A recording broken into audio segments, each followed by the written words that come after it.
크게 아멘으로 화답합니다. 할렐루야. 따라 하시겠습니다. 내 영광을 위해 창조한 자를 오게 하라.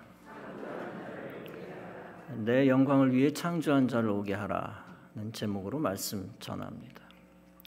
1741년 아일랜드의 더블린에서 있었던 일입니다. 자선음악회 제안이 핸델에게 들어옵니다. 핸델은 그를 위하여 오라토리오 메시아를 작곡합니다. 이 중에 가장 대중적이고 유명한 곡은 할렐루야입니다. 할렐루야는 메시아 2부 마지막 합창곡입니다. 그것은 전곡 가운데 클라이맥스이며 감동과 위엄이 있습니다. 이것이 연주되면 듣고 있던 청중들이 일어서서 경청을 하는 전통이 생겼습니다. 그 이유가 무엇이었을까요? 1750년 영국 런던에서 초연을 할 때입니다. 당시 영국 국왕이었던 조지 2세가 있었습니다.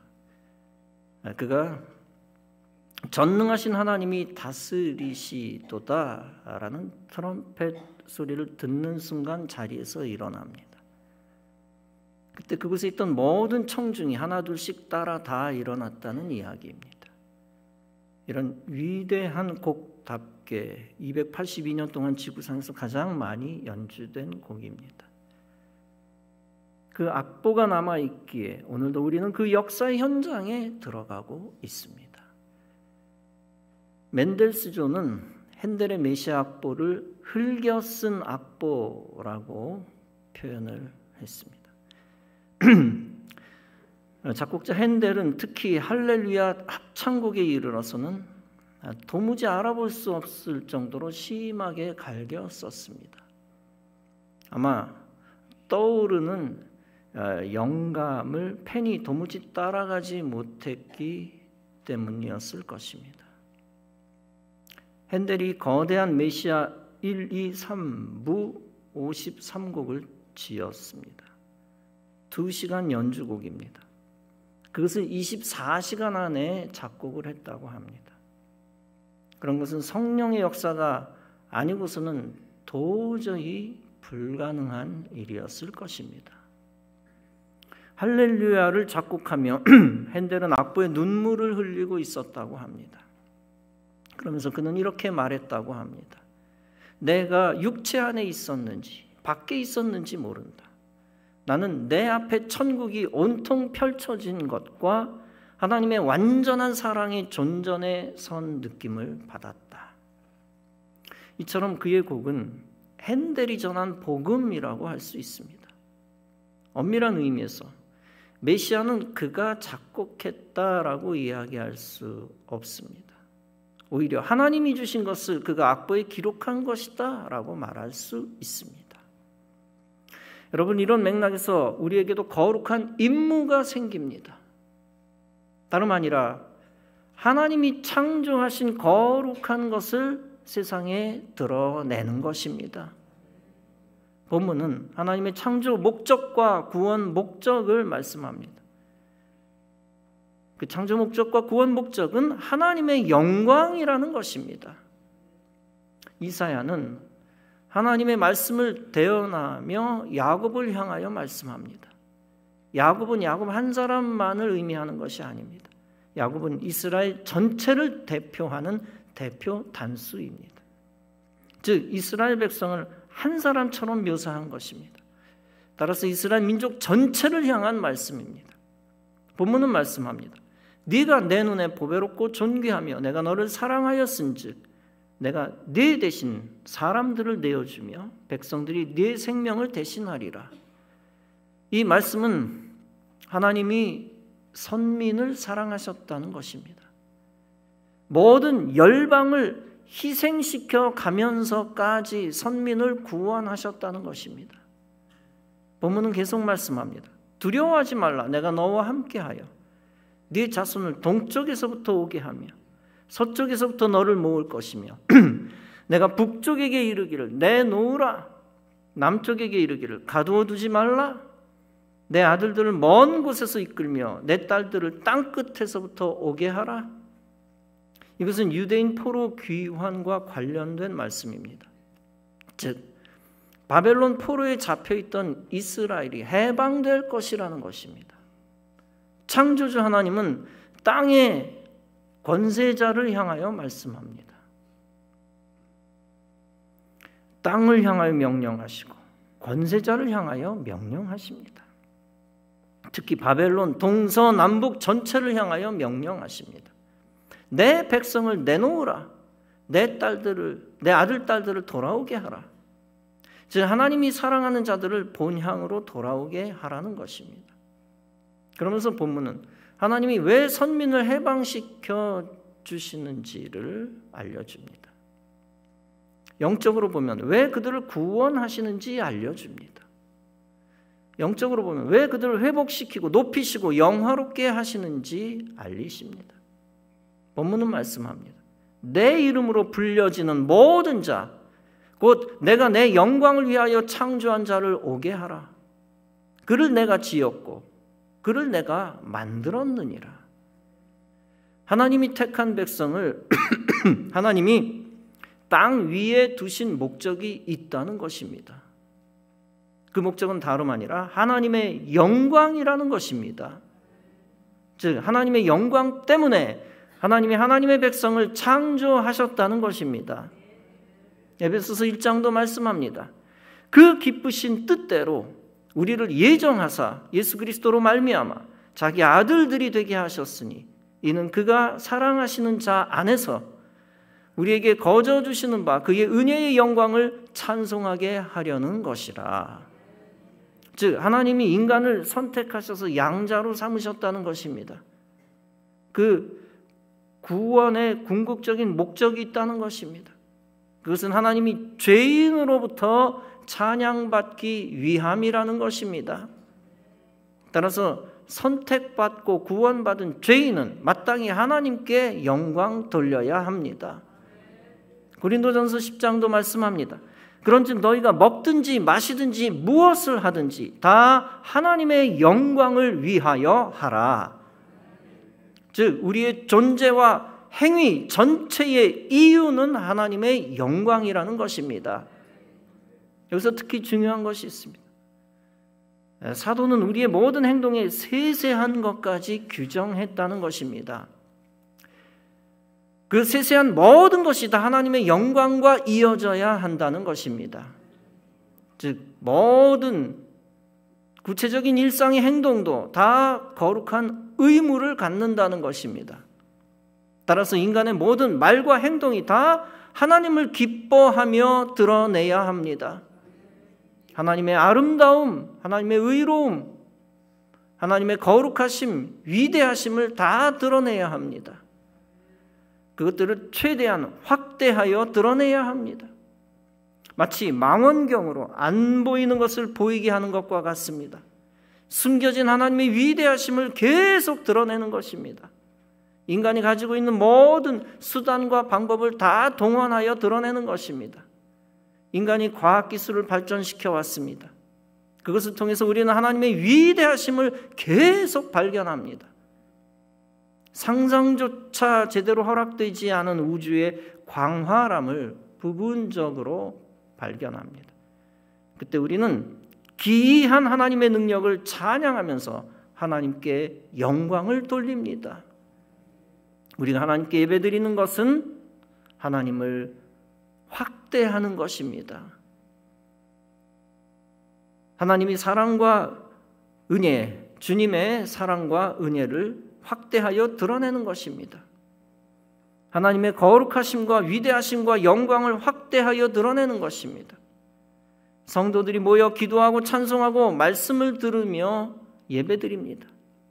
그 예배를 통하여 하나님을 확대하며 하나님을 깊이 알아갑니다. 그럼으로써 성도들이 하나님께 영광 돌립니다. 또한 성도들이 하나님의 사랑과 위대하심을 사람들에게 알립니다. 전도하고 선교하고 하나님의 백성들을 만듭니다. 그러면 그들이 또한 하나님을 알아가고 하나님께 영광을 돌립니다. 이렇게 하나님의 자녀된 자들은 모든 열방에 하나님을 알립니다. 그러므로써 대대로 하나님께 영광 돌리는 일을 이어갑니다. 그것이 하나님으로부터 지음받은 사람들의 사명입니다. 하나님의 입장에서는 하나님의 영광을 위해 창조한 자가 있습니다. 누가 그런 자인지 아닌 자인지 우리는 당장 알 수 없습니다. 그러나 인간 입장에서 알 수 있는 방법이 있습니다. 그것은 다름 아니라 하나님의 영광에 참여하는 것입니다. 어떤 것이 하나님의 영광에 참여하는 것입니까? 세상 죄악 속에서 기뻐했던 삶을 멈추는 것입니다. 하나님을 슬프게 하거나 진노케 했던 삶을 청산하는 것입니다. 하나님 밖에서 시간 낭비하는 삶을 없애는 것입니다. 하나님 밖에서 불순종하지 않기로, 인생을 허비하지 않기로 결심하는 것입니다. 그리고 하나님의 영광을 위해 살기로 결심하는 것입니다. 하나님의 영광 안에서 기뻐하기로 결심하는 것입니다. 먹고 마시는 모든 것을 하나님의 기쁨과 영광과 연결시키는 것입니다. 그런 삶을 시도했던 분이 교회 역사 속에 많이 있었습니다. 그중 한 사람을 소개합니다. 조나단 에드워즈라는 분입니다. 그는 식민지 미국 시대 위대한 청교도 목사입니다. 그는 20대 초반에 하나님의 영광을 위한 삶을 견고히 하려고 했습니다. 그러면서 그는 다음과 같이 결심합니다. 절대로 한순간도 낭비하지 않겠으며 최대한 유익하게 활용하겠다. 살아있는 동안 온 힘을 다해 살겠다. 죽는 순간에 그렇게 살았으면 좋았을 텐데 라고 바라게 될 그대로 살겠다. 에드워즈는 하나님 안에서 행복하기를 목표로 삼았습니다. 그는 그것이 하나님을 영화롭게 하는 길이라고 확신했습니다. 따라서 그는 이렇게 설교합니다. 경건한 자들에게는 알 수도 없고 생각할 수도 없는 행복이 예비되어 있다. 이것이 무슨 뜻입니까? 즉 하나님 안에서 경건한 삶이 중요하다는 것입니다. 그때 하나님이 주시는 놀라운 행복을 얻는다는 것입니다. 또한 그는 이렇게 말합니다. 하나님이 자신의 아름다움을 드러내실 때 피조물이 기뻐해야 한다. 그때 하나님을 영화롭게 할 수 있다. 그러면서 그는 창조의 목적에 대해 다음과 같이 말합니다. 창조의 목적은 하나님이 피조물들에게 행복을 전달하는 것이다. 하나님이 피조물 가운데서 영광을 받으시려고 세상을 창조하셨다. 이것이 무슨 뜻입니까?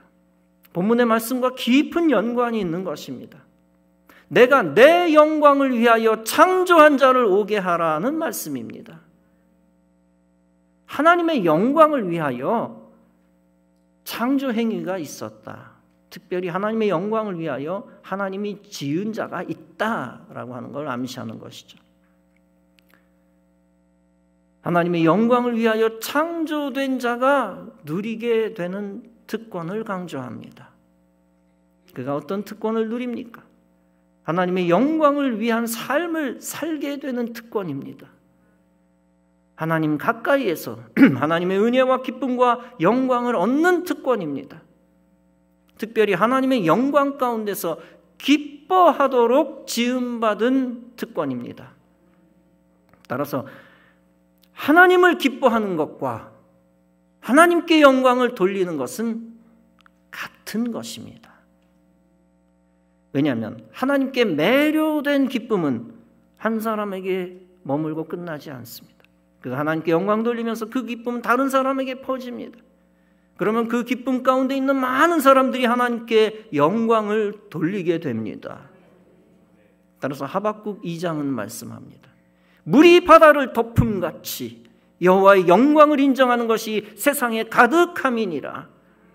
온 땅에 온 백성들이 하나님께 영광 돌리는 묵시입니다. 이 말씀은 메시아 왕국에 대한 소망입니다. 즉 완성된 하나님 나라의 상징입니다. 하나님의 영광이 하나님의 집에 가득합니다.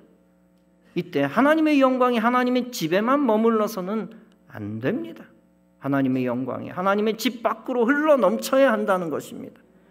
즉 하나님의 영광이 온 땅에 가득해야 한다는 것입니다.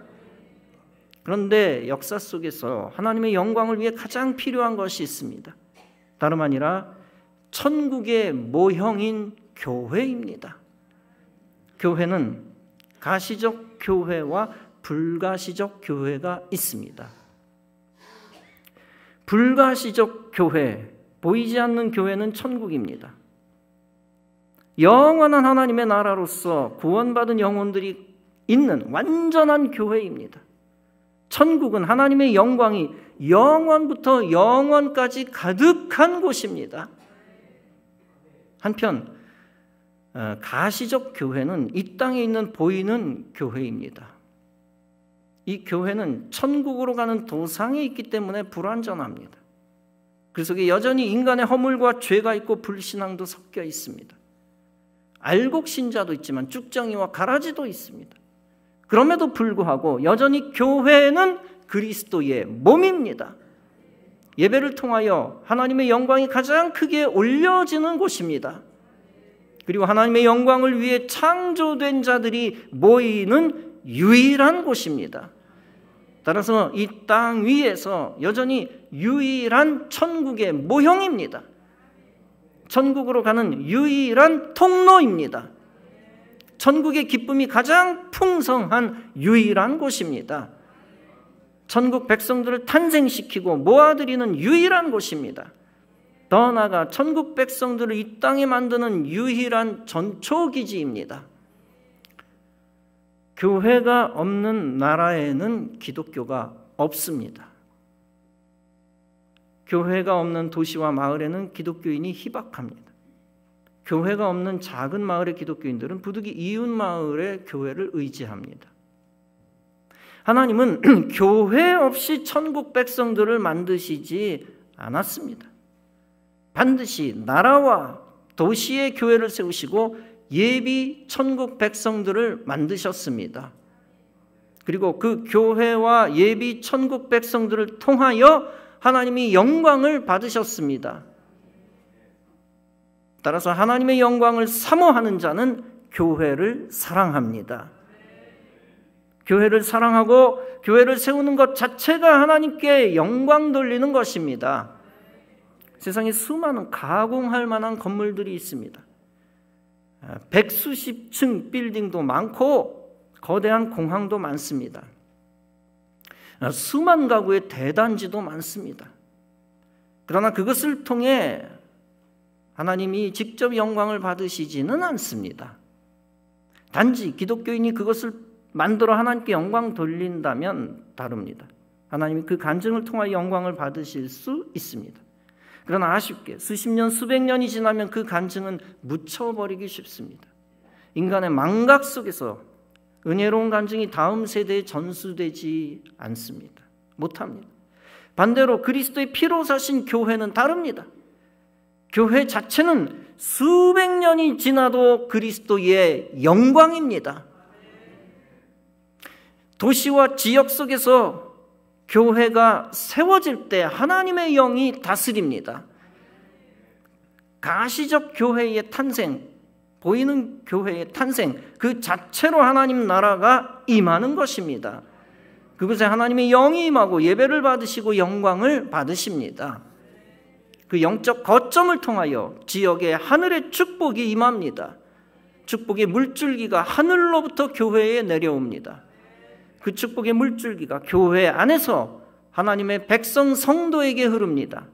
더 나아가 그 축복의 물줄기가 교회 밖으로 도시와 나라에 넘칩니다. 그런 교회가 이 땅에 풍성할 때 나라와 민족도 복을 받습니다. 그리고 그 나라와 민족을 통하여 하나님이 영광을 받으십니다. 놀랍게도 교회를 귀하게 여기는 도시와 나라에서는 위대한 인물들이 풍성합니다. 왜냐하면 하나님이 교회를 통하여 인재를 기르시기 때문입니다. 교회를 통하여 하나님이 개인과 가정과 후손에 복을 주시기 때문입니다. 그들을 키워서 그들을 통하여 하나님이 영광을 받으시기 때문입니다. 한 도시 안에 최고의 창의적 천재들이 연이어 등장하는 현상이 있습니다. 고대 그리스의 아테네가 그렇습니다. 소크라테스, 플라톤, 아리스토텔레스를 비롯한 철학자, 소포클레스와 에우리피데스 같은 문인, 피디아스와 폴리클레이토스 같은 조각가 등입니다. 역사상 두 번 다시 찾아보기 어려운 높은 수준의 거장들입니다. 이탈리아의 피렌체도 비슷합니다. 13세기 말부터 17세기 초까지 대략 3세기 동안이 황금기입니다. 보카치오부터 브루넬스키까지, 토리첼리부터 갈릴레이까지, 조토부터 미켈란젤로까지, 단테부터 마키아벨리까지 회화, 조각, 건축, 문학, 과학, 정치학 등 광범위한 부분에서 천재들이 나타났습니다. 인간 활동의 모든 영역에서 신기원을 이루는 놀라운 성과를 거두었습니다. 이런 천재들의 활동 무대는 실로 좁은 공간에 불과합니다. 피렌체 구도심은 동서간 1.5km, 남북간 1.5km에 불과합니다. 그저 난국 지역 정도라고 할 수 있을까요? 이 협소한 공간에서 그처럼 위대한 인재들이 북적거리며 살았습니다. 성격 까칠한 젊은 미켈란젤로가 골목길에서 나이 지긋한 다빈치를 만납니다. 많은 인재들이 기독교 문화의 꽃을 피우고 하나님이 영광을 받으셨습니다. 많은 정치, 경제, 문화, 역사적 요인이 있습니다. 그런데 그 3세기 동안 도시민들이 노력한 중요한 일이 있습니다. 그것은 도시 중심의 성전을 세우는 일이었습니다. 다름 아닌 두오모 성전 재건축입니다. 작은 규모의 성전이 시내 한복판에 있었습니다. 그런데 1294년에 크게 재건축하기로 결정했습니다. 당시 시 조례는 다음과 같이 규정했습니다. 다른 그 누구도 더 이상 장대하고 화려하게 지을 수 없도록 최대한 웅장하게 만들어야 한다. 요즘 같으면 상상하기 어려운 일입니다. 그러나 그들은 100년 이상 끈질기게 수작업 방식으로 돌을 다듬었습니다. 드디어 거대한 성당을 지었고 1469년에 완공했습니다. 베로키오와 그의 제자 다빈치가 돔 위 장식을 했습니다. 그럼으로써 거대한 황금색 구와 십자가를 얹어 마무리했습니다. 다음 세대와 다음 세대를 거쳐 175년 동안 건축했습니다. 그 기간과 건축 완공 이후 황금기가 지속된 것입니다. 여러분, 도시의 중심에 성전이 있다는 것은 영적인 의미가 있습니다. 영적으로 그런 도시는 하나님이 영광을 받으시는 도시입니다. 사랑하는 성도 여러분, 주님은 오늘도 이 땅을 향하여 명령하십니다. 내 영광을 위해 창조한 자를 오게 하라. 그렇게 명령하신 후 부르시고 하나님과 교회를 사랑하는 자를 들어 사용하십니다. 사랑하는 성도 여러분, 주님이 주신 우리 교회는 저와 여러분의 영육혼의 존재 근거입니다. 여러분의 마음과 심령 중심에 그리스도께서 피로 사신 우리 교회가 있기를 바랍니다. 여러분의 인생의 중심에 하나님이 사명 주신 우리 교회가 있기를 바랍니다. 그런 마음을 품은 인생이 되어 우리 교회가 지역의 중심, 도시의 중심이 되기를 사모하시기 바랍니다. 그리고 하나님의 영광이 임하는 교회가 되도록 하나 되어 헌신하시기 바랍니다. 그러면 여러분은 하나님의 이름으로 불려지는 사명자가 될 것입니다. 그리고 여러분은 하나님의 영광을 위해 창조된 자로 증명될 것입니다. 이렇게 하나님 영광을 위한 피조물 되어 하나님의 영광에 참여하시기 바랍니다. 성전을 통하여 하나님이 예비하신 하나님의 약속의 축복을 누리시기 바랍니다. 그 축복을 누리며 천국의 기쁨을 넘치게 받으며 사시기 바랍니다. 그 기쁨 속에서 대대로 하나님께 영광 돌리는 위대한 성도들이 되시기 바랍니다. 여러분 당대에 또한 자자손손 대대로 믿음의 명문가를 이루시기 바랍니다. 하나님의 영광을 위해 가장 위대하게 쓰임받는 사명자들이 우리 교회 안에서 풍성해지는 축복이 넘쳐나기를 주님의 이름으로 축원합니다. 기도하시겠습니다.